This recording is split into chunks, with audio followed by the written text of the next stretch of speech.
Jim, this is your February 2011 video. Um, just kind of a review of the lesson. A lot of good things going on in this swing, and there's some areas that we need to work on a bit. The first one, as I mentioned, is closed club face. This sets up too steep a path on the way back and down both. It's basically from a lazy forearm or hand rotation.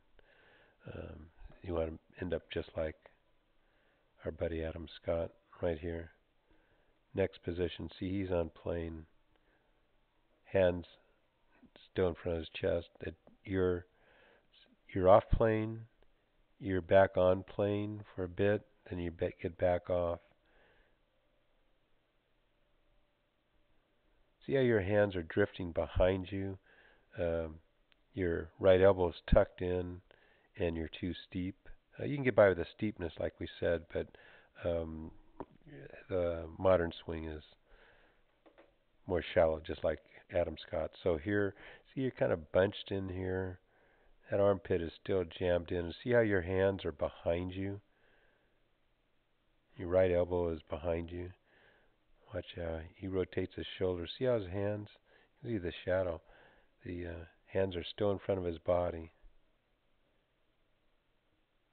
So everything's on plane. His arm, shaft, club face.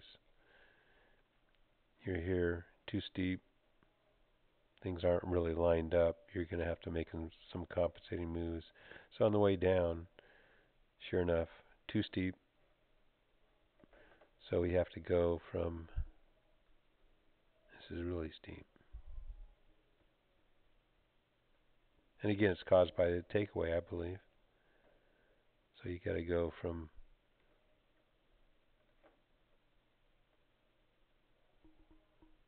you have to go from the red line to the green line in the middle of your swing. If you don't do it perfectly, you're toast.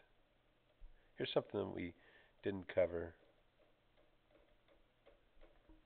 in the lesson,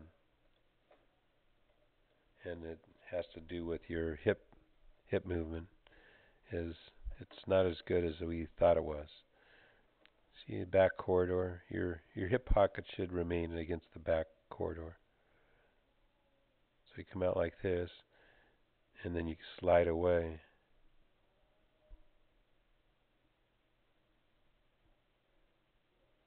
And what happens is you lose your spine angle because your hips are here to start with a nice spine angle. When you come in to hit, they're like 6 inches from the back ball. So we can work on that too. So I mean that's enough. But primarily work on the setup and takeaway. Um, see how Adam Scott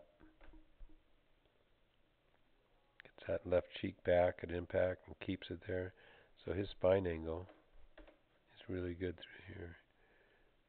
Here's a little suspect. And that hip coming away is going to cause some balance problems.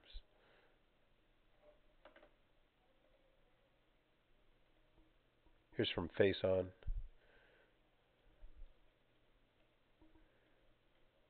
You can get a little more hip rotation. See how your arms get behind you? Your hands get behind you and kind of jammed. Where he has max width here, he just turns his shoulders. We can't get here, but we can get here. That's all we need. See how his angles? He's got like 12 degrees here and maybe 7 degrees here. You have 2 and almost 1. This is actually a good model to follow. Doesn't take enormous amount of flexibility. And on the way down, you kind of push, which is good. See how the right hip comes away from the wall, just like Adam Scott's. Impact. Club doesn't pass his hands. The club passes your hands. See how you got all linear, mostly linear swing here. Knees go towards the target. His goes to a stiff left leg. That just improves all your body lines if you can straighten that left leg at impact or just a bit after impact.